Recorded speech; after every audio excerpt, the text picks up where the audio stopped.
My daughter called me on a Tuesday. That alone should have told me something was wrong.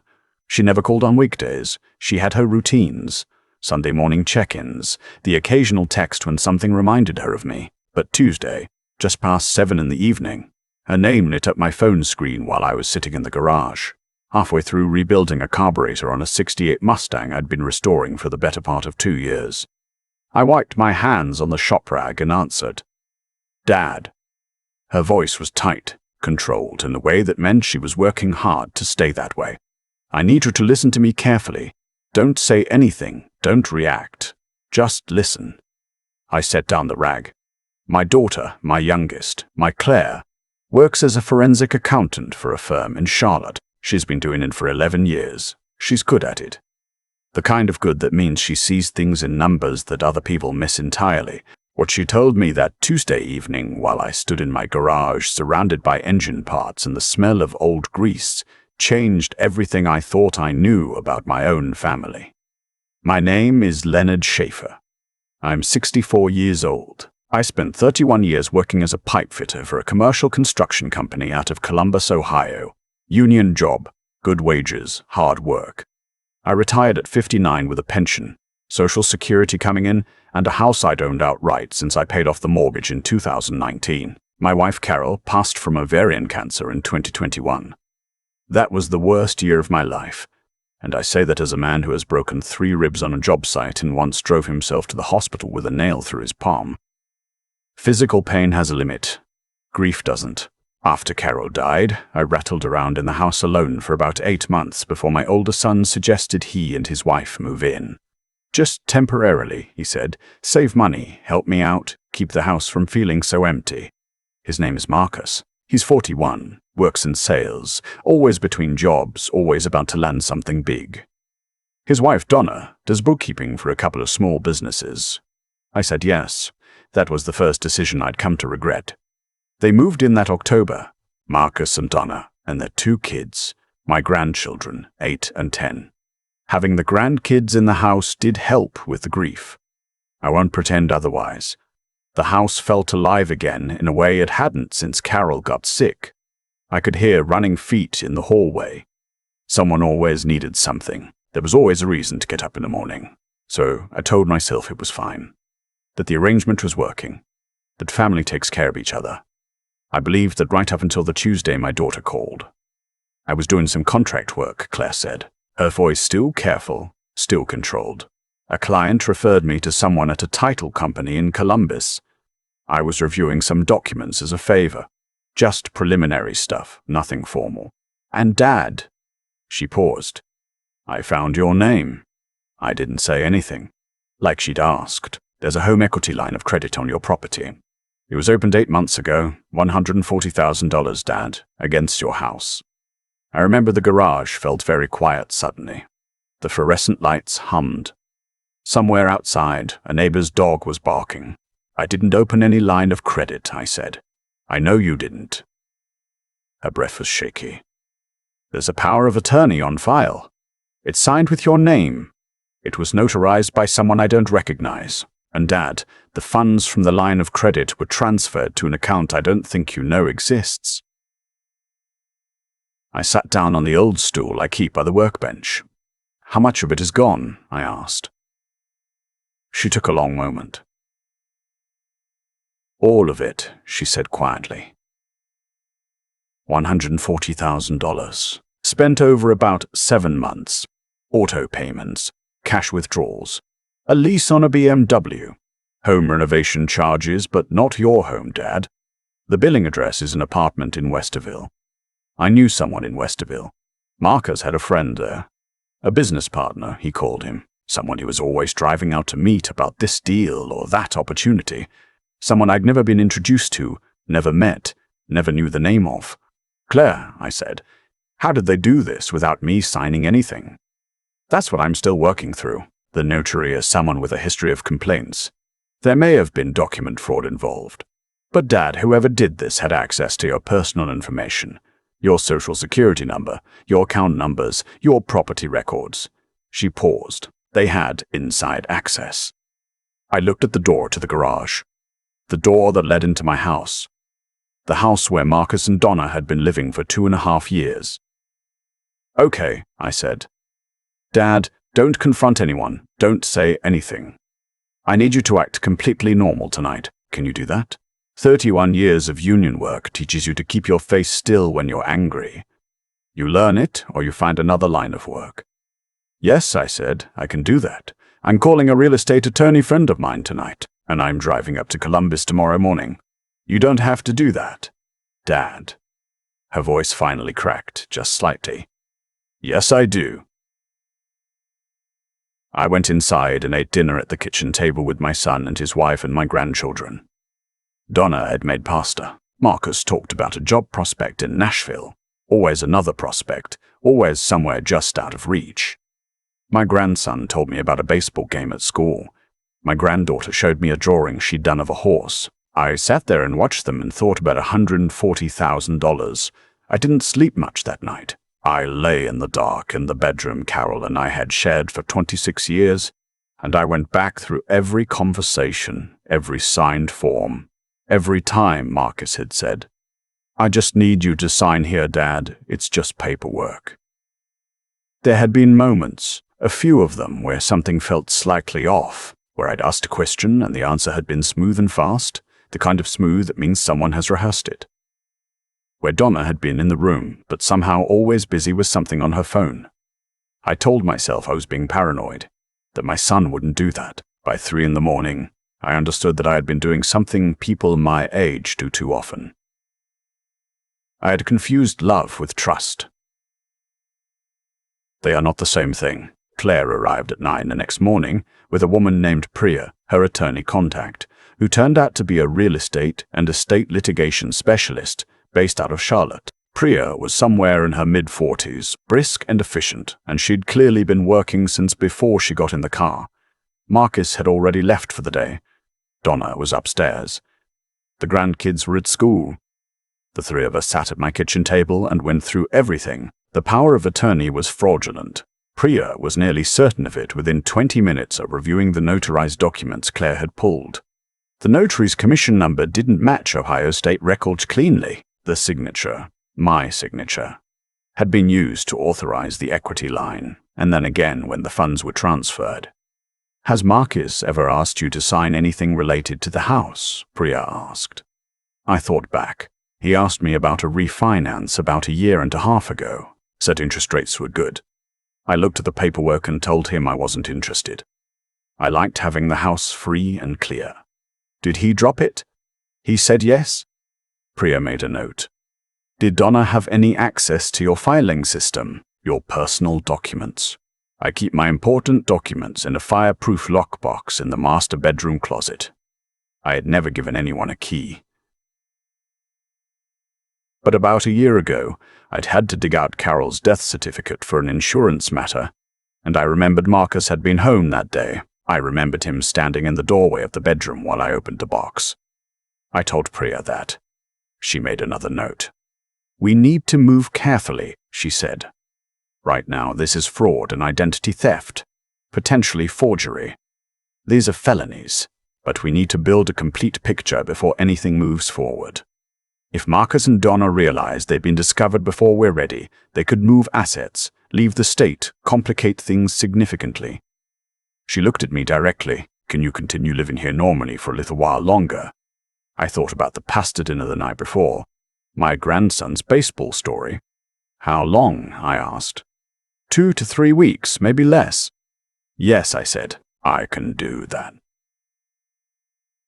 What followed was the strangest few weeks of my life, and I say that having worked a job site the week after Carol's funeral because I didn't know what else to do with myself. I went about my days. I ate dinner at the table. I helped my granddaughter with a school project about the American Revolution. I watched football on Sunday with Marcus and said nothing when he complained about the bills, and hinted that it would really help if the rent situation were formalized, if I would consider putting him on the deed just for estate planning purposes. I said I'd think about it. Meanwhile, Claire was in contact with Priya daily.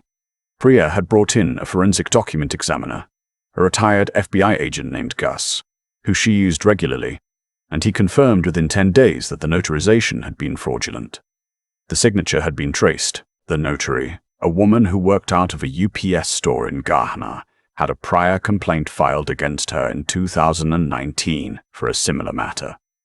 The business partner in Westerville turned out to be Marcus's college roommate, a man with 2 prior civil fraud judgments against him in Franklin County. The lease on the BMW was in that man's name. The cash withdrawals had moved through accounts connected to him. Priya filed a report with the Columbus Police Financial Crimes Unit and the Ohio Attorney General's office on a Thursday afternoon. She coordinated with both to make sure everything happened at the same time, so there was no window for assets to disappear or for anyone to run. On Friday morning, she called me. "Everything is in place," she said. "Officers will be at the house at 11. I'll be there at 10:30. I closed my eyes, sat with it for a moment. Then I went back to the garage and worked on the Mustang for an hour, because I needed something to do with my hands. Priya arrived at 10:30 as promised. We sat in my kitchen and she walked me through exactly what was about to happen. Marcus was home. He worked from home on Fridays, which we had planned around. Donna had taken the kids to a dentist appointment and wouldn't be back until noon. At 11:02, there was a knock at the front door. Marcus answered it. I was standing in the hallway behind him. I watched my son's face as the detective explained why they were there. I watched the color drain out of it. I watched him look over his shoulder at me. That quick, reflexive look, the kind that's asking whether this is a mistake, whether there's still a way out of this. I looked back at him and said nothing. They asked him to come outside. He went. He kept looking at me until the door closed between us. The days after that were a blur of legal proceedings and paperwork, but I'll try to give you the shape of it. Marcus was charged with identity theft, forgery, and financial exploitation of an elderly person. The last charge carried the heaviest weight under Ohio law. It's a felony in the first degree when the amount exceeds $100,000. Donna was charged as an accessory after prosecutors reviewed her bookkeeping access and her email records. The man in Westerville, Marcus's old roommate, was charged separately for his role in moving the funds. Prior worked with my bank and the title company to freeze the equity line and begin the process of recovering what could be recovered. $140,000 is a lot of money. We weren't going to get all of it back. Not immediately. But the recovery process had begun. The grandkids went to stay with Donna's mother in Akron. That part hurt. It wasn't their fault, any of it, and they were old enough to understand that something very bad had happened, without being old enough to understand what. My granddaughter cried when they left. I told her I loved her and that I would see her again. I stood in my driveway and watched the car drive away and felt something that I didn't have a word for then, and still don't quite have a word for now. It was grief, partly. It was also something harder and colder underneath the grief. It was the understanding that Marcus had been counting on the fact that I loved those children. That he knew they made me softer, more willing to overlook things, more afraid of disrupting what felt like family. He'd used them. Not intentionally, maybe, but he'd used them.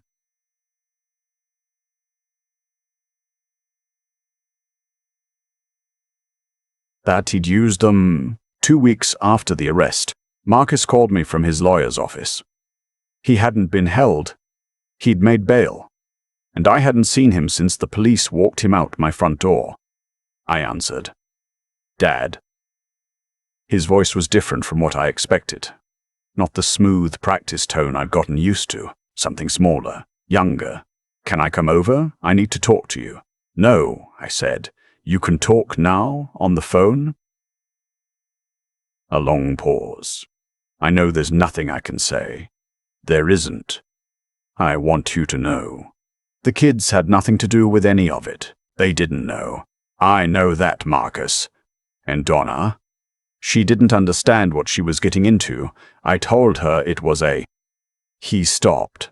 I could hear him choosing words. I made it sound legitimate. "She trusted me." "Yes," I said. "That's what happens when people trust you." Silence. The kind that means a person is trying to figure out how to say something they know doesn't have the right words. "I needed the money, Dad. I was in over my head. Kevin had this deal that was going to make it all back." and I just needed the capital to get in, and I knew you'd say no if I asked. So you forged my signature and stole my house." He didn't answer that directly. They never do. "I'm sorry," he said. "I know it doesn't mean anything, but I am." I watched a cardinal land on the bird feeder in my backyard. Carol had picked that feeder out. She always liked cardinals. "Marcus," I said, "I spent 31 years going into dangerous job sites and doing it right because the alternative was that people could get hurt. I did it that way even when there was an easier, faster way that nobody would have noticed. That's what it means to have integrity." I paused. "Your mother and I tried to raise you with that. I've been sitting here for 2 weeks trying to figure out where we failed." "You didn't fail," he said. "I failed." "Yes," I said. "You did. What's going to happen with the lawsuit?" Your attorney said. "That's between you and Priya. I don't have anything else to say right now." "Dad, I'm going to go now, Marcus. You should focus on your legal situation."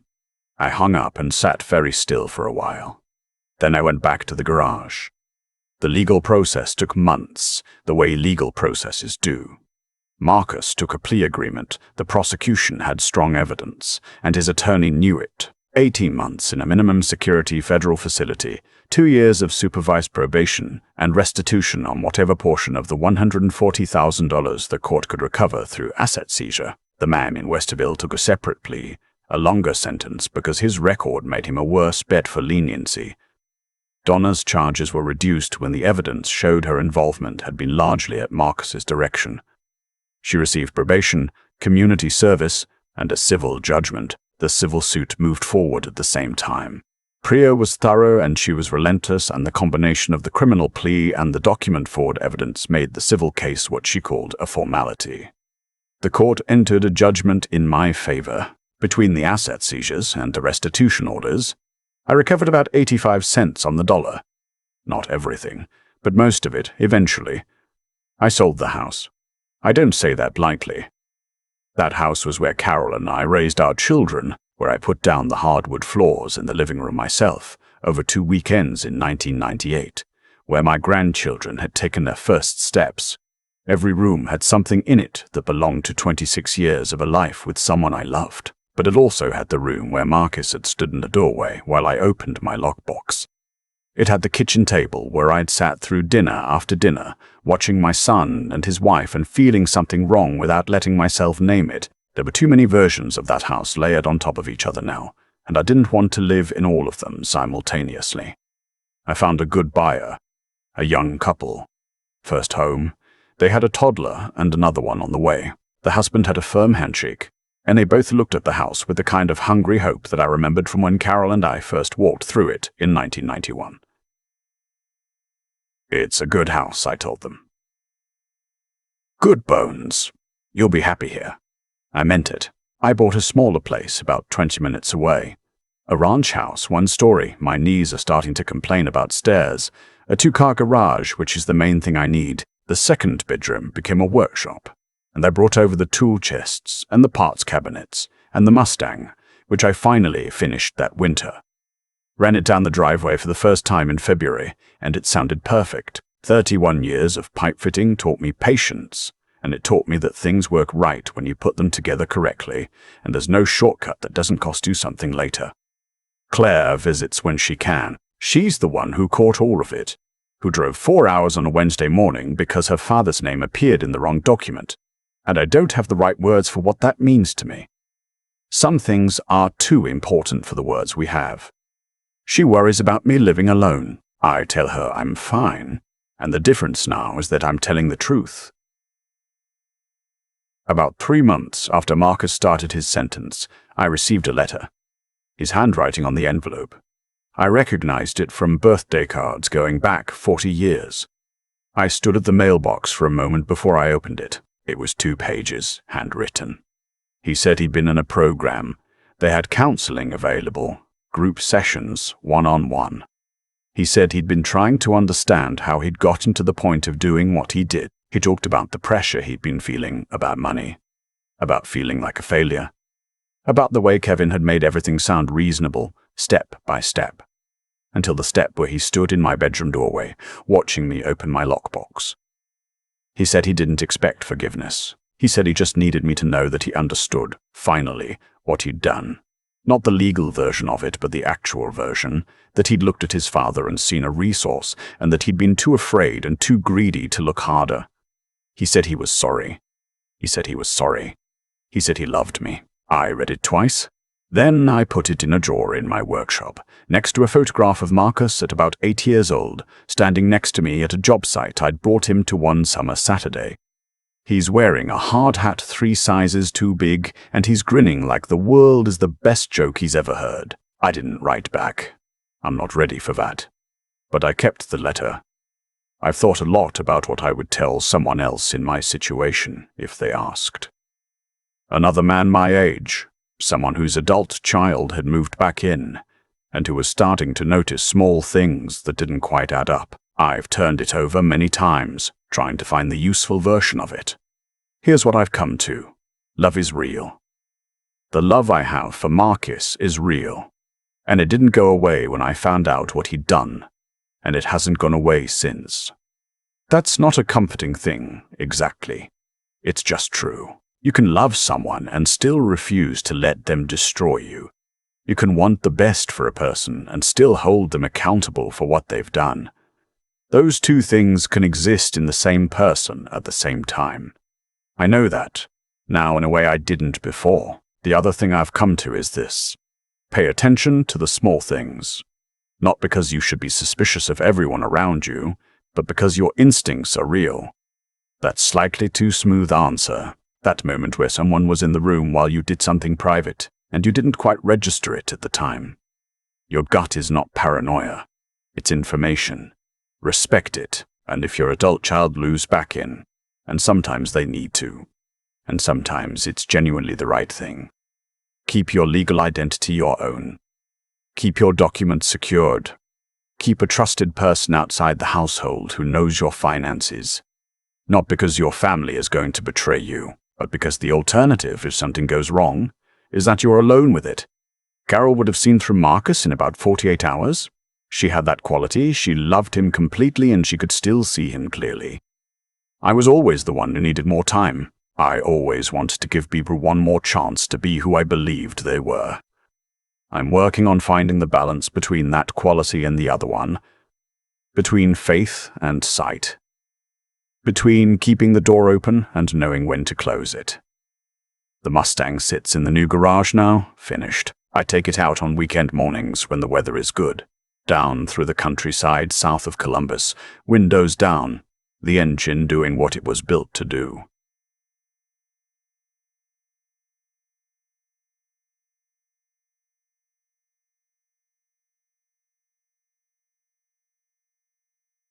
While ditting on some small restoration work for other people too, word got around through a car club I'm part of. Nothing big, just side projects. Something to do with the hours.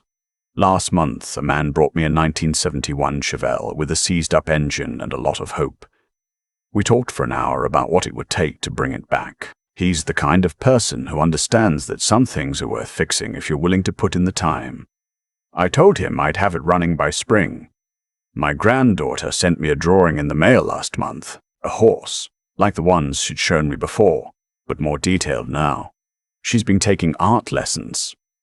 There was a note with it in her handwriting. I miss you, Grandpa. I love you. I put it on the refrigerator. Some things get broken and can't be fixed the way they were. The pieces are the same, but they don't go back together the same way. That's not a failure. That's just what happened. You learn the shape of what you have now, and you figure out what it can still do, and you keep going. My clocks tick. My engine runs. I keep moving. I think about cause and effect a lot more than I used to. Not in any mystical sense. I'm a pipefitter's son and a pipefitter myself, and I've always trusted what I can see and measure.